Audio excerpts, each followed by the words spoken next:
Hello दोस्तों, Rana classes में आपका स्वागत है। तो आज मैं आपको आज की लेटेस्ट कॉम्पिटिटिव एग्जाम और जॉब अपडेट बताऊंगा। तो इस वीडियो को शुरू से अंत तक देखें, पसंद पर लाइक, नए लोग सब्सक्राइब करना ना भूलें।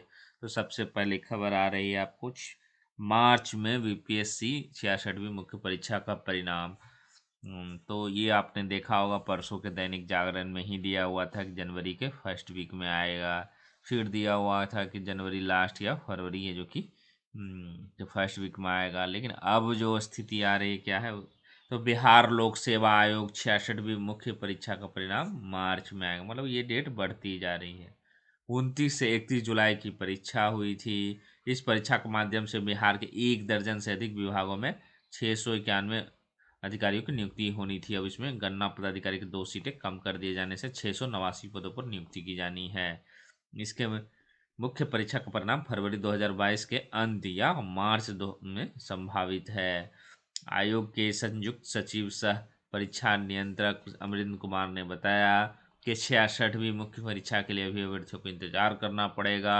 अभी न्यायिक सेवा परीक्षा के परिणाम की तैयारी की जा रही है। इसके बाद है जो कि 66वीं मुख्य परीक्षा का परिणाम जारी किया जाएगा। मतलब न्यायिक सेवा की जो परीक्षा है उसकी है जो कि आपको सेकेंड वीक या थर्ड वीक जनवरी में हो सकती है। दर्जन से अधिक विभागों को मिलेंगे 689 अधिकार। 66वीं संयुक्त परीक्षा में के फाइनल होने के बाद राज्य के 1 दर्जन से अधिक विभागों को 689 अधिकारी मिलेंगे। उसमें अपर जिला परिवहन पदाधिकारी, गृह विभाग में पुलिस उपाधीक्षक, नगर कार्यपालक पदाधिकारी ईओ, नगर विकास सह आवास विभाग, श्रम संसाधन विभाग में नियोजन पदाधिकारी सह जिला नियोजन पदाधिकारी, अवर निर्वाचन अधिकारी और भी जेलर, गृह विभाग में जेलर हो गया, सहायक को भी नौकरी और प्रोबेशन सेवा वाले को भी नौकरी लगेगी।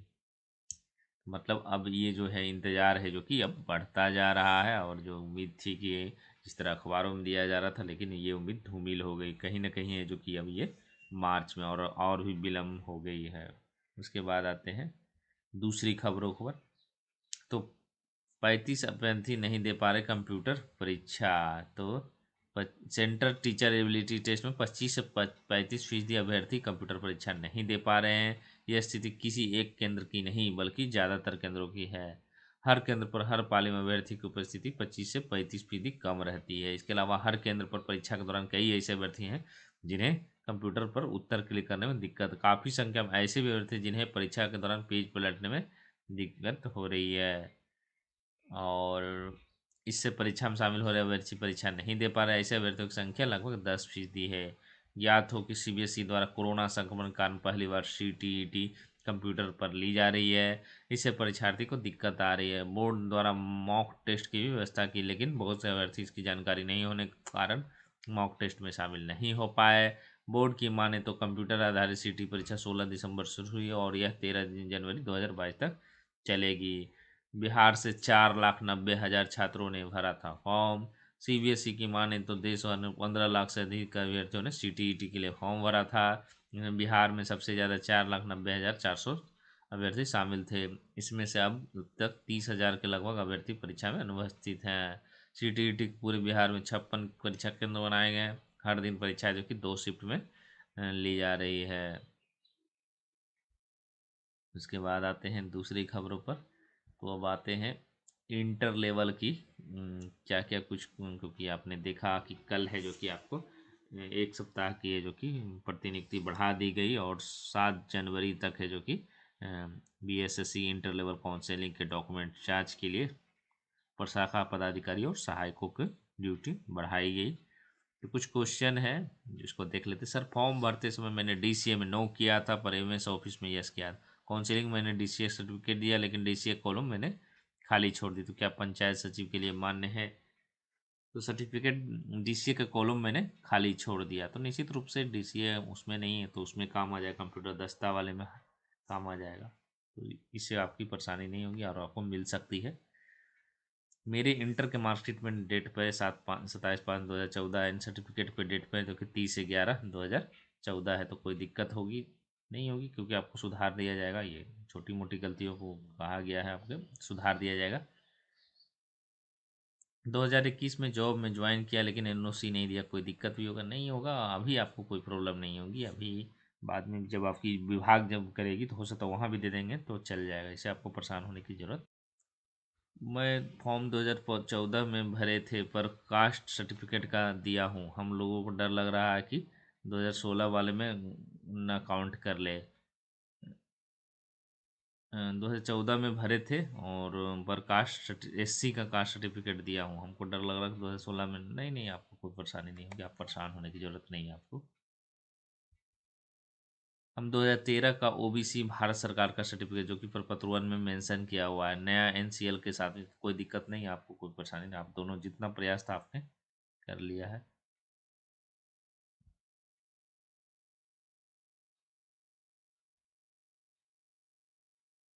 डीसीए की जगह मैंने DCT diploma computer teaching certificate दिए हैं, तो ये सीधे बाहर कर दिया जाएगा? तो नहीं, बाहर नहीं किया जाएगा, क्योंकि आपको जो पोस्ट है डिप्लोमा वाला जो एक पोस्ट है वो नहीं मिलेगा। मेरे पास ओबीसी सेंट्रल गवर्नमेंट 2019 में, क्या वो 2021 में काम आएगा? बीपीएससी में न्यू बनवाना पड़ेगा, बीपीएससी में नया बनाना पड़ेगा, क्योंकि आपको न्यू की ज़रूरत होती है, तो ये आप नया बनवा लें। फरवरी मार्च में ओमनी क्रोम के चलते एग्ज़ाम नहीं होगा। ये बीपीएससी के बारे में करती, ये तो आगे आने वाले समय में पता चलेगा कितने जो कि ये लहर तेज होती है। डीसीए और ITI certificate passing year same year, अब क्या होगा please?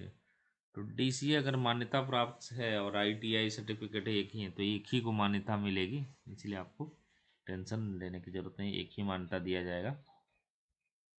BSSC second counselling list, ये बहुत सारे छात्रों की मांग है और सीटें खाली रहेगी तो निकलेगी ही। डीसीए में 9 किए थे तो कंप्यूटर दस्ता में डीसीए मान्य होगा? निश्चित रूप से मान्य होगा।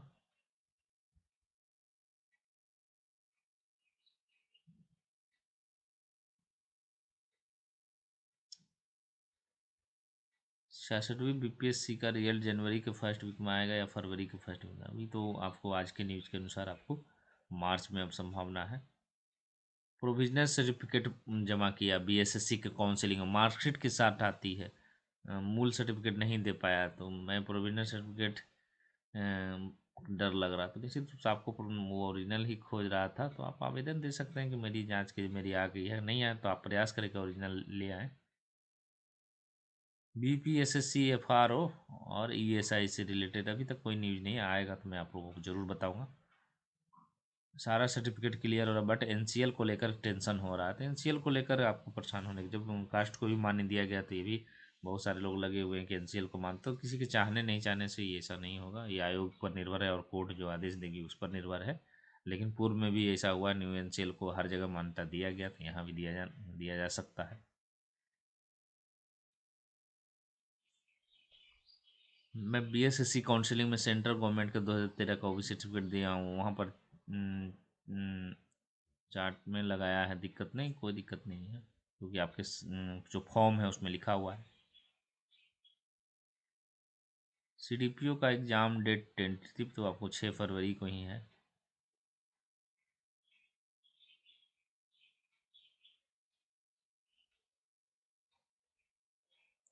मैं कंप्यूटर और टंकन में यस किया हूँ, लेकिन एडीसीए सर्टिफिकेट दिया है कि पंचायत सचिव पोस्ट मिलेगा, ये मिलेगा आपको।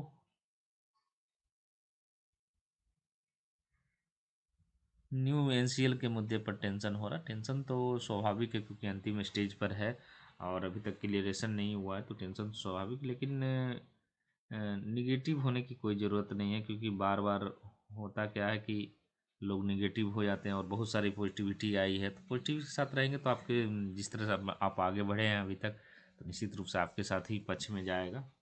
और निगेटिव लोगों को तो वो तो काम है, नौकरी अंतिम है, तो अपने अपने नौकरी के लिए स्वार्थ के लिए सब लगे रहते हैं।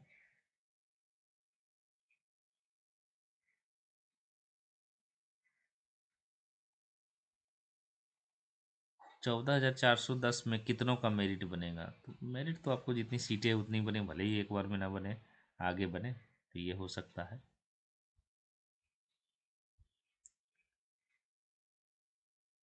उसके बाद आते हैं अन्य खबरों में। मार्च तक भरे जाएंगे केंद्रीय विश्वविद्यालय में खाली पद, तो केंद्रीय विश्वविद्यालयों में शिक्षकों के खाली पदों को भरने के मिशन मोड में छेड़े गए अभियान को शिक्षा मंत्रालय ने और रफ्तार दी। इसके तहत मार्च 2022 तक शिक्षकों के ज़्यादातर खाली पदों को भरने का लक्ष्य रखा तय किया। तो ये आपको आज मैं यार बता रहा हूँ, क्योंकि बहुत सारे लोग बिहार दरोगा प्री एग्जाम दिए हैं, बहुत सारे लोगों ने जो कि छोटी मोटी गलतियाँ, तो किन कारणों से जो कि आपका ओएमआर है जो कि जांच नहीं हो सकता है या रिजल्ट जारी नहीं हो सकता है। ठीक है, कट ऑफ में आप ज़्यादा नंबर लाएंगे या कम नंबर लाएंगे तो नहीं रहेगा रिजल्ट बिहार दरोगा प्री में, लेकिन किस कारणों से जो कि नहीं रहता, तो इस तरह से आपके रिजल्ट तैयार होते हैं। कितने कैंडिडेट है जो कि एडमिट कार्ड इशू किया गया है, कितने हैं जो कि ये 2019 का रिजल्ट के आधार पर कितने कैंडिडेट एब्सेंट हुए हैं, कितने हैं जो कि फर्स्ट शिफ्ट में बैठे हैं, तो इस तरह के जो कि दिए जाते हैं। तो देखते हैं क्यों डिस्क्वालीफाइड होते हैं, रीज़न क्या क्या रहता है उसको देखते हैं। तो यहाँ पर आपको देख रहे हैं रीज़न है, तो filling duplicate application form absent candidate, मतलब ये जो है मतलब दो आवेदन भरते हैं उनको कैंसिल किया गया है, तो ये आप देख सकते हैं। उसके बाद filling duplicate form present candidate, मतलब जो अब्सेंट है वो दो अब्सेंट है लेकिन दो भर में वो 159 है। और फिलिंग डुप्लीकेट एप्लीकेशन फॉर्म मतलब दो आवेदन भर दिए हैं, परीक्षा भी दे दिए हैं, फिर भी आपका रिजल्ट हो ना हो वो आपको कैंसिल किया जाएगा। OMR टेकन अवे, मतलब वो उनके पास मतलब OMR था ही नहीं, तो 25 ऐसे कैंडिडेट थे जिनका OMR था ही नहीं, मतलब अवे मतलब मिला ही नहीं। क्वेश्चन बुकलेट टेकन अवे, मतलब क्वेश्चन बुकलेट नहीं मिला था जिनका, वो 4 है। तो मतलब ये अगर आप जमा ही नहीं करेंगे तो रिजल्ट कैसे जारी होगा। Question booklet taken away and upload on social media, उसके कारण है जो कि एक, क्योंकि उसमें हंगामा हुआ था और अपलोड किया गया था, जो नंबर सोशल मीडिया पर जो भी अपलोड होता है उसको है जो कि हटा दिया जाता है। उसके बाद है जो कि uploading question booklet on social media centre क्या है 3, मतलब ये आपके जो क्वेश्चन के नंबर रहेंगे उसे आपको बाहर कर दिया जाएगा। फिर क्या यूजिंग अनफेयर मीन्स या एंड अदर मिसलेनियस, मतलब इशू, या तो कुछ यूजिंग अनफेयर मतलब हो गया आप पकड़ा गए हैं, जांच में आ गए हैं, तो उसके चलते है जो कि 16 को बार। फिलिंग रोल नंबर, अगर आप रोल, ये सब तो ठीक है आपने नहीं किया होगा, लेकिन जिनको किया है उनको करना, लेकिन रोल नंबर अगर आप गलत भरते हैं, संख्या देख ले 5360, तो जिन्होंने भी रोल नंबर गलत भरा है उनका छटनी तय है वो। फिर है रॉन्ग बुकलेट नंबर भी आपने गलत भरा है तो भी आपका उपाय नहीं है, लेकिन आपने किसी तरह से सुधार दिया है तो आप बच जाएंगे, चाहे ओवर राइटिंग हो या पार्टनर से हो। लेकिन आपने चेंज नहीं किया और आपकी गलत है, तो आपको है जो कि बाहर होना पड़ेगा, चाहे आप 70 नंबर लाएं, 65 नंबर लाएं, 60 नंबर लाएं, कट ऑफ से ज़्यादा नंबर क्यों नहीं, आपको बाहर किया जाएगा। नो हिंदी राइटिंग, अगर आपने हिंदी राइटिंग नहीं लिखा होगा तो भी है जो कि बाहर होंगे। अगर इंग्लिश राइटिंग आपने नहीं लिखा होगा तो भी ये जो कि आपने बाहर होंगे। संख्या वाला आप देख रहे हैं ये पुराना परीक्षा का है। उसी तरह नो राइटिंग इन हिंदी, दोनों नहीं लिखा है उनको बाहर किया गया है। No signature in attendance sheet, अगर आपने सिग्नेचर ही नहीं किए, छात्र का आ रहा था, तो अगर आप अटेंडेंस शीट में सिग्नेचर नहीं किए हैं तो भी बाहर हो सकते हैं। देखते हैं 49 है। तो no signature in OMR, OMR में सिग्नेचर नहीं करेंगे तो 489। और टोटल आप देख रहे हैं संख्या बल कितनी है, तो 10,000 अगले परीक्षाओं में, एक शिफ्ट की बात हो रही है। तो ये फर्स्ट शिफ्ट की बात थी, 10,000 लोग हैं जो कि बाहर हुए थे, कि बड़ी संख्या। तो जो भी आपने खासकर आप 9 नंबर कॉलम से 16 नंबर किए हैं, क्योंकि कॉमन एरा है ये किए, तब आपके रिजल्ट नहीं आएंगे। फिर सेकेंड शिफ्ट में चलते हैं कि क्या है। यहाँ पर भी देख देख रहे हैं सेकंड शिफ्ट में क्यों नहीं दिया सोशल मीडिया, क्योंकि यहाँ पर है कुछ आगे OMR टेकन है, सेम वही कंडीशन है आपको। और 9,000 लोग हैं जो कि सेकंड शिफ्ट में है जो कि गए थे, और वही same condition, no English writing, no Hindi writing, और नो, मतलब ये कॉमन ये रहे जो छात्र करते हैं। OMR के ले गए, चलिए ले गए तो उनका कहानी वो भी याद है, ख़त्म है।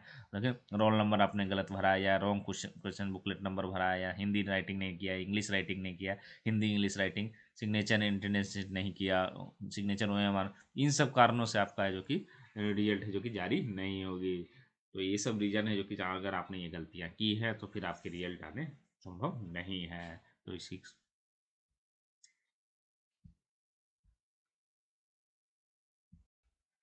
कवायद है जो कि तेज हो गई है, विश्वविद्यालय में तेजी से काम शुरू, भर्ती के लिए विज्ञापन जारी कर दिए गए हैं। ऐसे में साफ है कि नया शैक्षणिक सत्र शुरू होने से पहले केंद्रीय विश्वविद्यालय में शिक्षकों के खाली पदों को भर दिया जाएगा। शिक्षा मंत्रालय के अंदर से ही इस पूरी प्रक्रिया की निगरानी के लिए एक टीम लगाई गई है जो साप्ताहिक और आधार पर प्रगति की समीक्षा कर रही है। इसके साथ ही शिक्षा मंत्रालय ने सभी केंद्रीय शिक्षण संस्थानों में आरक्षण श्रेणी के बैकलॉग के खाली पड़े पदों को सितंबर 2022 तक हर हाल में भरने के निर्देश दिए हैं। केंद्रीय विश्वविद्यालय में शिक्षकों के बड़े पैमाने पर खाली पदों को भरने का यह अभियान केंद्रीय शिक्षा मंत्री धर्मेंद्र प्रधान के निर्देश के बाद शुरू हुआ है। वैसे तो उन्होंने इन पदों को 30 नवंबर तक भरने के निर्देश दिए, लेकिन खाली पदों को भरने की प्रक्रिया के चलते इनमें थोड़ा सा समय लगा है। मंत्रालय के मुताबिक तेजी से यह प्रक्रिया आगे बढ़ी है। उच्च शिक्षण संस्थानों में शिक्षकों की कमी एक बड़ा मुद्दा है। राजनीतिक दल इसे लेकर सरकार पर सवाल उठाते। संसद के शीतकालीन सत्र में भी केंद्रीय विश्वविद्यालय शिक्षकों के खाली पड़े पदों पर लेकर सवाल किए गए थे। निश्चित रूप से जो कि अभी भी जो कि आपको इसकी प्रक्रिया है जो कि तेजी से चल रही है। उसके बाद बिना साक्षात्कार चिकित्सकों की नियुक्ति नहीं चाहता जेपीएससी। तो झारखंड लोक सेवा आयोग है जो कि सरकारी अस्पतालों व स्वास्थ्य केंद्रों में चिकित्सा पदाधिकारियों की नियुक्ति बिना साक्षात्कार के पक्ष में नहीं है। आयोग ने स्वास्थ्य विभाग द्वारा बिना साक्षात्कार नियुक्ति को लेकर मांगे गए अनुमोदन पर कहा कि बिना साक्षात्कार नियुक्ति है जो कि ठीक नहीं होगा। इसमें क्या है, अधिकतम आयु सीमा में 10 साल की छूट है। आयोग ने कम से कम 15 अंकों का साक्षात्कार करने की अनुमति की मांगी है।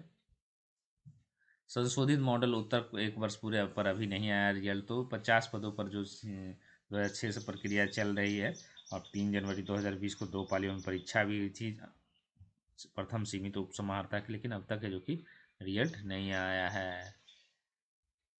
सामान्य योग्यताधारी संयुक्त परीक्षा कट ऑफ डेट पर लिखा पत्र। झारखंड कर्मचारी चयन आयोग ने झारखंड योग्यता संयुक्त प्रतियोगिता परीक्षा निर्धारित कट ऑफ डेट को लेकर कार्मिक सुधार राजभाषा विभाग को पत्र लिखा है। आयोग ने सचिव अशोक कुमार खेतान को अपने पत्र में मांग पत्र भी संलग्न किया है। पत्र में कहा गया है कि सामान्य स्नातक योग्यताधारी संयुक्त जो कि परीक्षा के लिए आयु सीमा की गणना जो कि 1 अगस्त 2021 के बदले 1 अगस्त 2015 के मांग किया है। तो इसका जो कि बहुत सारे लोग हैं जो कि 21 के कारण छट रहे हैं और बहाली जो कि इधर आई नहीं है।